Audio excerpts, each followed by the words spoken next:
Hi, this is Fred and welcome to another video. So today we're going to go over an ADA project in the city of Redwood City, and we are going to go over the requirements for this project in order for it to be compliant. And for that, let's start off with the address as always.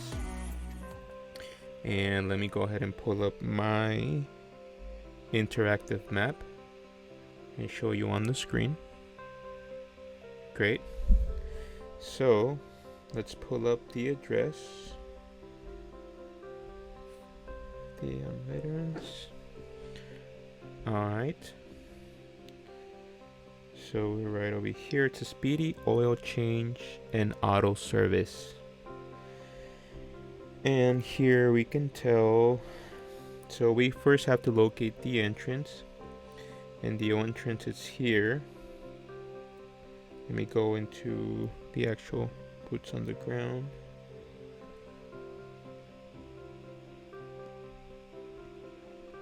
Okay, there we go. So that's the entrance here. That's a principal door. So we need to make that accessible to anyone, whether they're in a wheelchair, with a cane. Pretty much easy to access by removing any and all barriers. Some of the basics here, you can already see the current accessible stall is in the further back, and so we need to start off with that. We need to update that one because the layout is incorrect.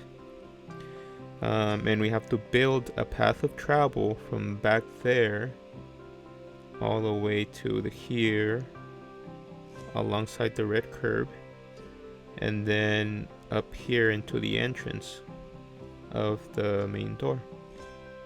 So that's the goal, and I want this video to be very useful for you. If you're a property owner, a manager, whether it's commercial or any other type of property, this video is going to be very useful because we're going to go over basic ADA compliance code. Okay, so get ready, take your notes out, and hopefully you learn a lot.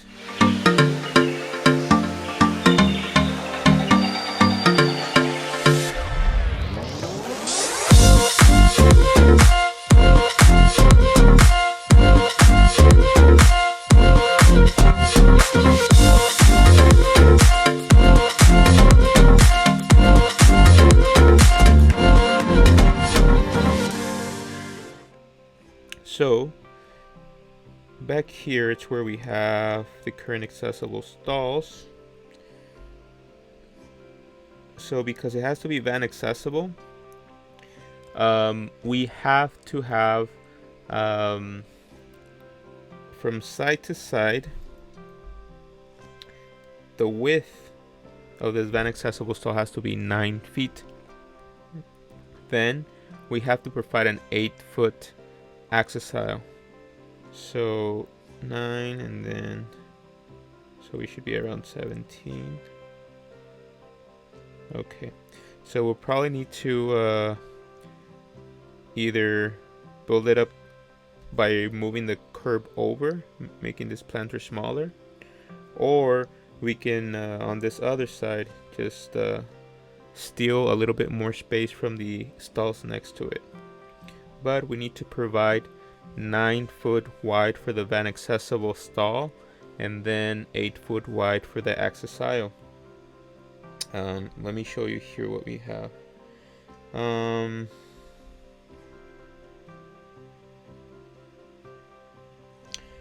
Okay, so it's actually calling for 5 foot of access aisle and 12 feet of accessible stall. So let me see what I have here on my notes.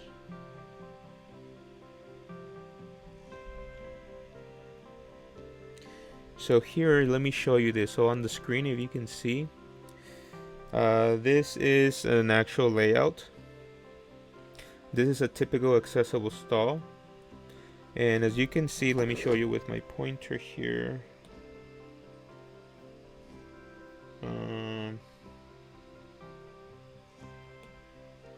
Okay, so by looking at my screen, you're gonna see my red pointer, and you'll be able to see that this is ADA van accessibility parking detail. So this is the way that it has to be for van accessible. So as you can see, we have to have 9 feet from side to side. That's the width of the van accessible stall. Then we need to have 8 feet wide for the access aisle. So a total of 17 feet. Okay. This one we don't need it on our current job that we are showing you here on. So, and then the depth from the curb in the front to the back, we have to have 18 feet. So that's the depth of the stall. And then the wheel stub usually goes like 2 feet from the curb, 2 feet away from the curb. That's where you install the wheel bumper. So as you can see, all these accessories and layouts are missing from the current stall the way that it is now. So we need to modify it. So when it's a regular accessible stall like this one, the access aisle can only be 5 feet wide. So if it was just a regular not a van accessible, but just vehicle accessible, a standard one accessible, then the access aisle only needs to be at least 5 feet, the width.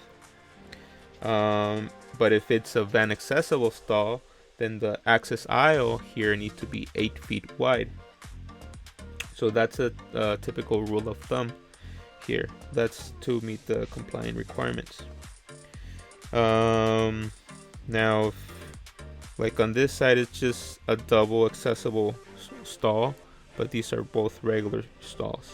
None of them are van accessible. Because if it were van accessible, we would need 8 feet wide of access aisle. This is the access aisle in the center. We need to make sure we have those proper dimensions, both the width and the depth. And something else, so we need to make sure we're compliant with, is the slope. Here, in this area here, from here to here, let me change the color, from here to here, we have to have less than 2%. So less than 2% in any direction. Let me move that over here. So less than 2% in any direction. Now, so this needs to be 18 feet. That's the depth. Then from here to here, we need to have 9 feet at least for the van accessible stall. Then from here to here, 8 feet at least for the access aisle. But now after we meet those requirements, now we have another barrier. The barrier that we need to remove is we need to provide access from this stall all the way to the main entrance. In this direction, to the main entrance, to the principal door of the business. So how do we achieve that? Well, we have to over here build a walkway. This walkway can be done with concrete or asphalt, but for the lowest cost option, asphalt would be the way to go. So the way this will work, we would do a pathway like this that connects like this, and that connects to the stalls. So we're gonna have the stall here, and here we have the international accessibility symbol. Then over here we have the access aisle like this, and then from there, so this would be the path of travel here, and like this, and like this. So here it's less than 2% in any direction, and over here it's also less than 2% in any direction. And then when you go into the actual path of travel, we need to, it changes a little bit.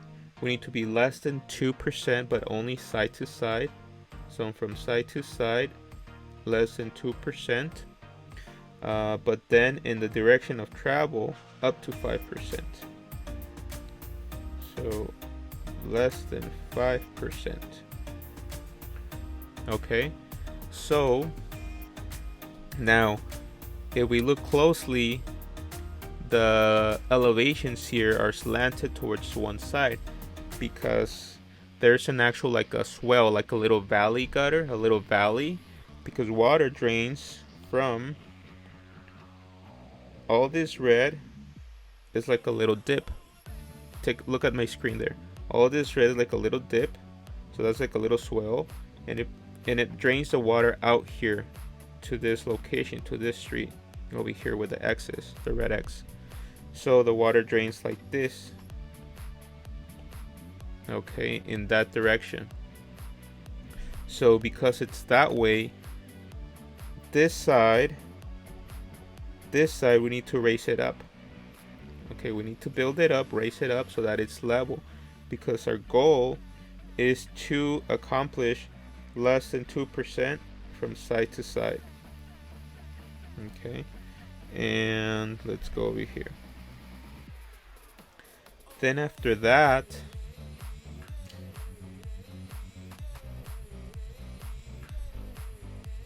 so we're here, right? So we build the path like this, like this, like this, and all the way into the entrance. Oh, wait, let me delete this a little bit. So again, so it goes like this, like this, like this, and into the entrance. So that's the path of travel, the accessible path. And here we have the stalls. This is the van with the international accessibility symbol. So again, here we have most of this area needs to be less than 2% in any direction. Okay, so less than 2% in any direction, that area. Now here on this section, it also needs to be less than 2%, but here it only applies from side to side, so that's called the cross slope. So the cross slope should not exceed 2%, so that's from side to side, so like from here to here. So side to side, less than 2%. Now here in the path of travel, like this, we have a little bit more leeway, because now that it changes to allow us up to 5% of tolerance in the direction of travel, that is. So going from this to here, it has to be less than 5%. Okay, so it's a little bit more tolerance in this area. And then here it does like a 90 degrees and then into the main door. Now here in the main door, there's another issue as well. Here in front of the door is what they call the landing. The landing, it's a special area that's flat, a flat surface that's level, slip resistant, that is in front of the door. So this is to provide a safe route for a wheelchair to be land. That's where the wheelchair lands, basically, where it rests. It cannot be more than 2%, because if it's more than 2%, the wheelchair can roll down, because it's a resting area. The landing is a resting area. If it's too slanted, it can tilt sideways, it can flip, or it can just roll, or it's just harder for someone that's in a wheelchair to rest there and then have to open the door. So this is why the landing in front of the door is very important. It has to be flat, level with the door, butted up against the frame of the door, the bottom frame of the door, so that there is no change of more than half an inch. Half an inch is a maximum tolerance for differentiation of heights, like from one level to another level, no more than half an inch. So it's almost have to be like very flush. Okay, so that's the landing in front of the door. Last time I was there. Let me show you. The landing in front of the door, it's slanted. It's more than 2%. So let's go in. So that needs to be corrected. So we will need to demo the original that's current, and then reinstall. So as you can see, this is the main entrance. So here in front of the principal door, that's the landing. So this landing pad is like the resting area that I talked about, where the wheelchair stops and then opens the door.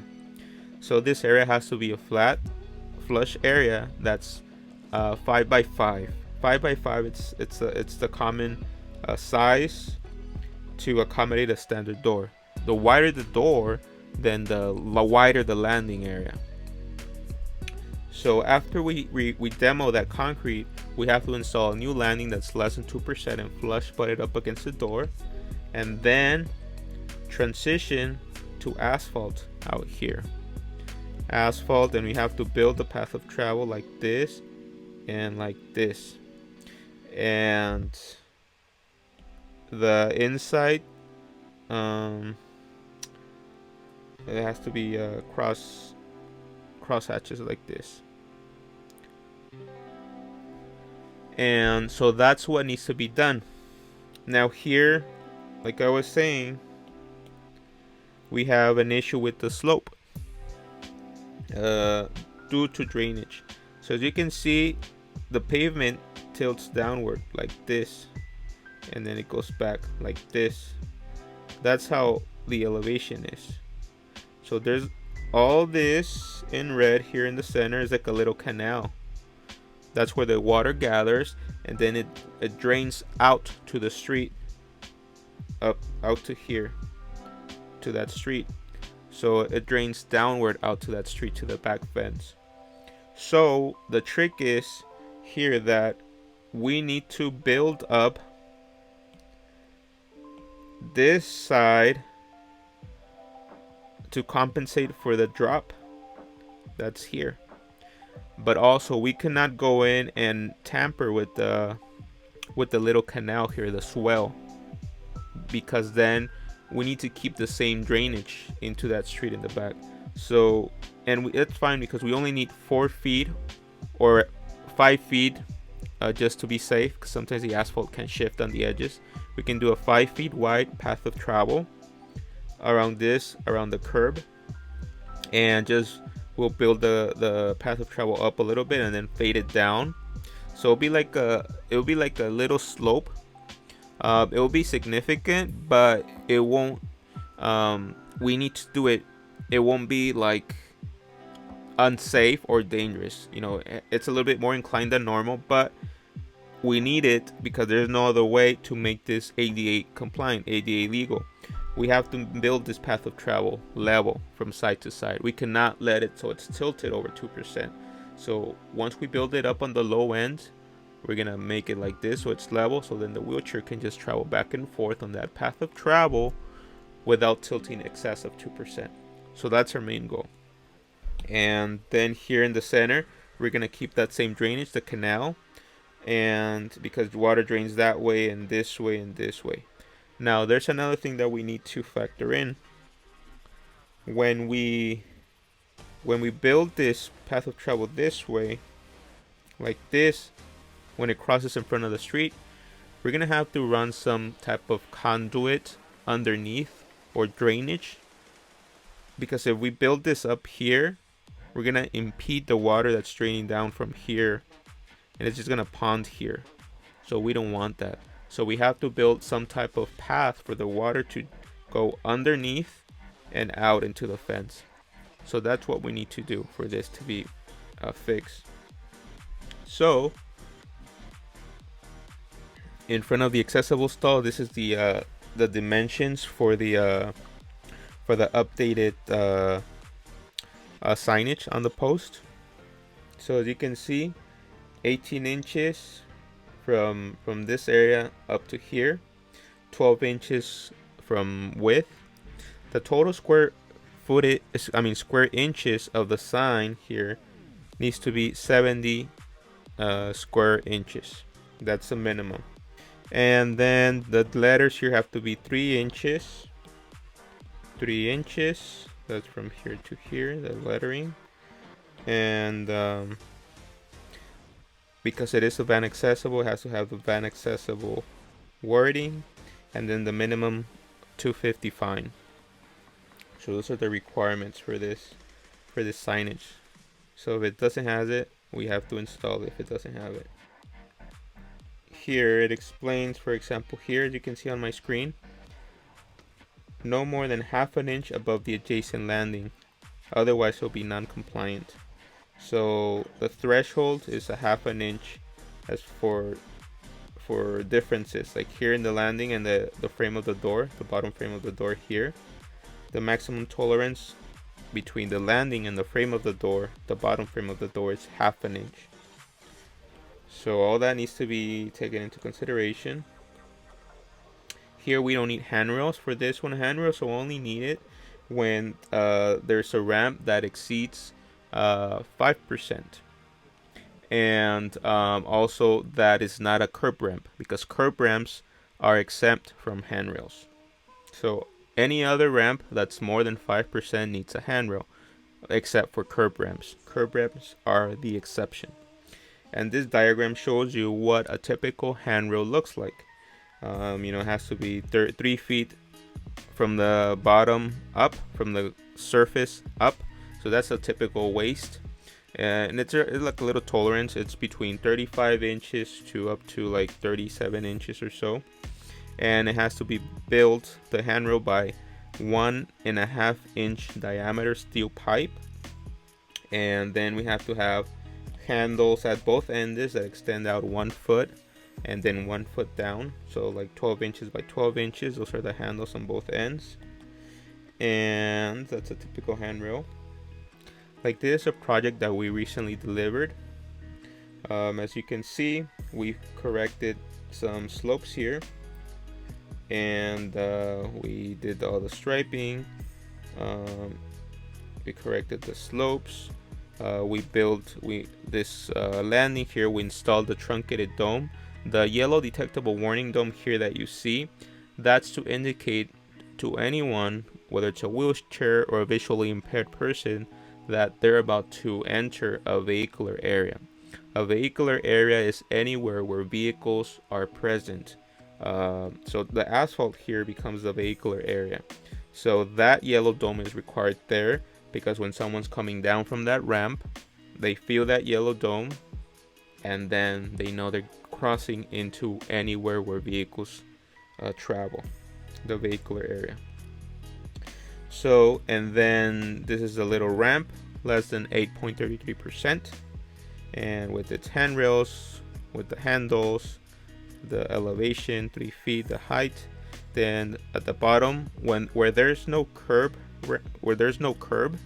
at the bottom, we need to protect the bottom with metal, the guide rail at the bottom. So this guide rail at the bottom is to prevent someone like stepping out with their foot accidentally outside the ramp and falling. Also, it guides a cane or anyone that's visually impaired, to navigate their own way down the handrail with that bottom guide rail. So that's why it's necessary. Or you don't need it when there's a curb, because the curb can be like that barrier. And that's for that.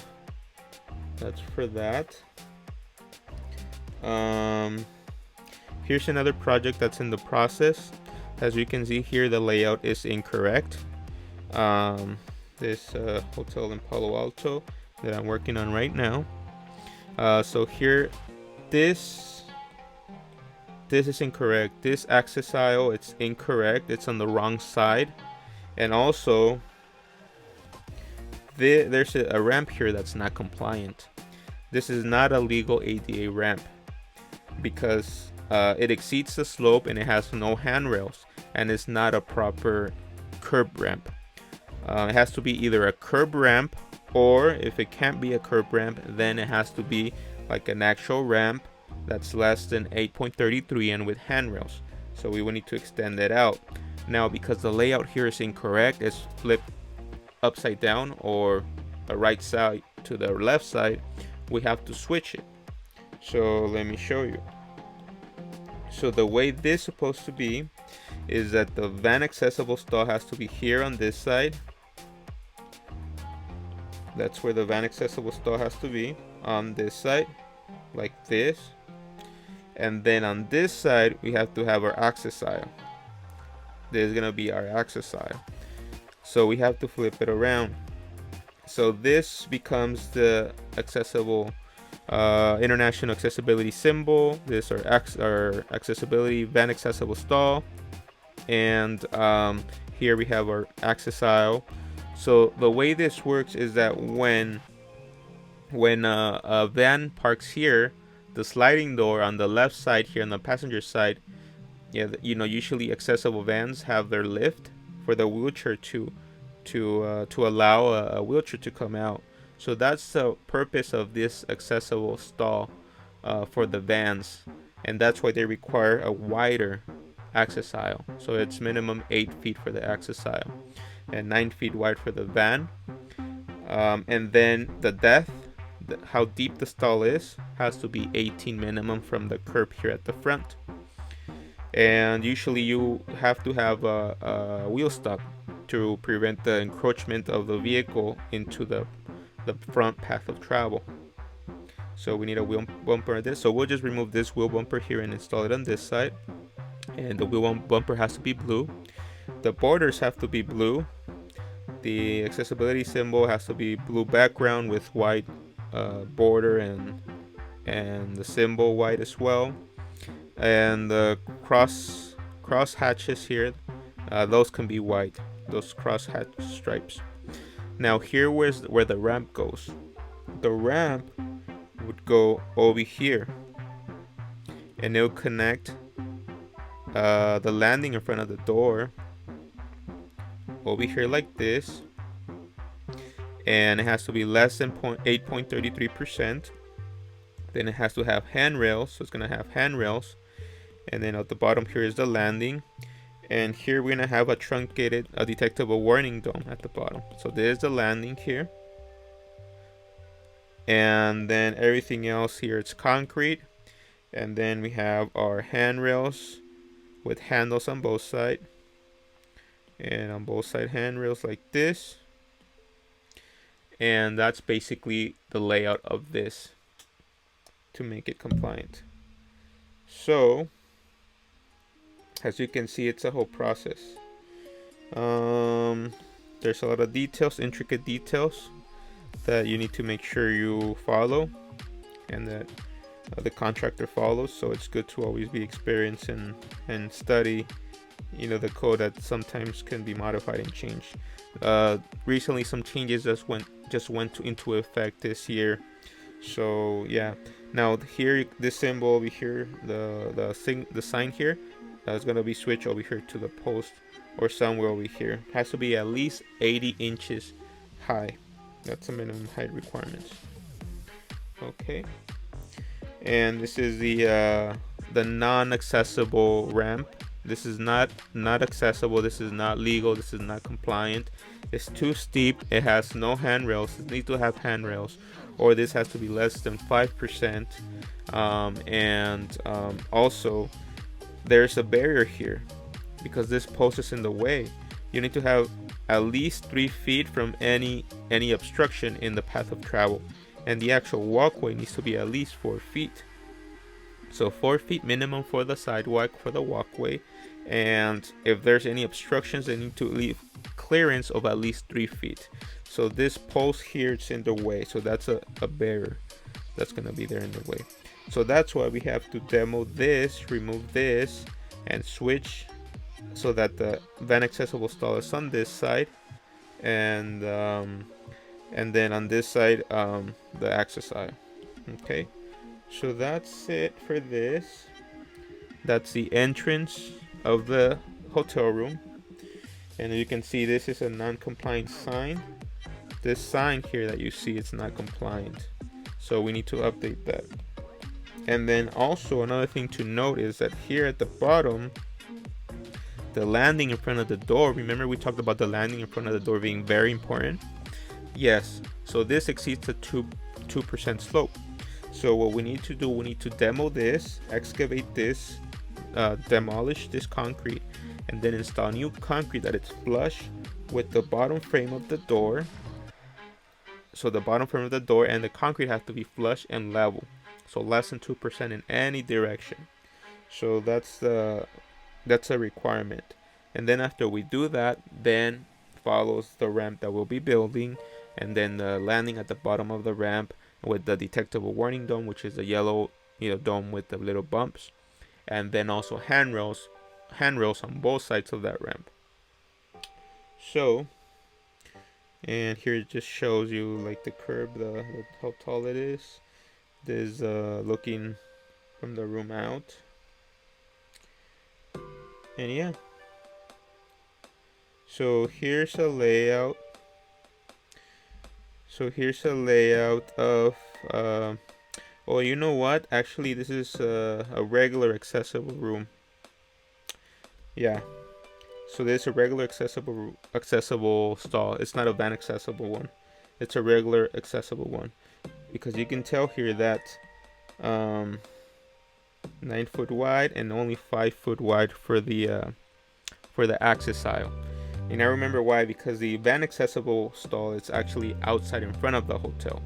This is behind the hotel in a room, the ADA room, which is an accessible room that they have. They need to provide an accessible stall here. So yeah, this doesn't have to be van accessible one, because they have it already in front of the hotel. But this is just a regular accessible one, which is 9 feet wide and then 5 foot wide for the access aisle. This is the actual blueprint for the plans that are called out. And then here we have our ramp and so forth. And there's an accessibility. So this sign here that you see, that actually has to be in front of every parking lot. The accessibility entry sign.